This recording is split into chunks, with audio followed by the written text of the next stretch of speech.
Petrol diesel जपून वापरा, इंधनाबद्दल पंतप्रधान मोदींचं मोठं आवाहन. भारतावरही युद्धाचा परिणाम होत असल्याचं मोदींचं वक्तव्य. वर्षभर सोनं खरेदी करू नका, इराण अमेरिका युद्ध आणि जागतिक आर्थिक संकटाच्या पार्श्वभूमीवर पंतप्रधान मोदींचं आवाहन. परकीय चलन वाढवण्याचं ध्येय. वर्क फ्रॉम होम, ऑनलाईन मीटिंगवर भर द्या, मेट्रो प्रवास, इलेक्ट्रिक वाहनांचा वापर अधिक करा, मोदींचा जनतेला सल्ला. पेट्रोल डिझेल संदर्भात मोदींनी केलेलं आवाहन योग्यच, अधिकचा उपयोग केल्यास अडचण निर्माण होऊ शकते. मोदींच्या आवाहनावर मुख्यमंत्री फडणवीसांचं भाष्य. नाशिकमध्ये सीएनजी पंपावर वाहनांच्या लांबच लांब रांगा, निम्म्यापेक्षा अधिक पंपांवर सीएनजीचा तुटवडा. 3 ते 4 तासापेक्षा अधिक काळ रांगेत थांबून सीएनजी भरण्याची.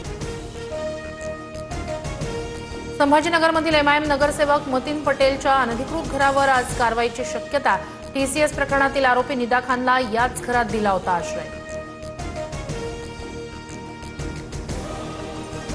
उर्वरित स्थानिक स्वराज्य संस्थांच्या निवडणुकांवर आज सुनावणीची शक्यता. बीड आणि जालना जिल्हा परिषदेबाबत नवीन अर्ज दाखल. दोन्ही झेडपींमध्ये आरक्षण मर्यादा ओलांडली नसल्याचा दावा.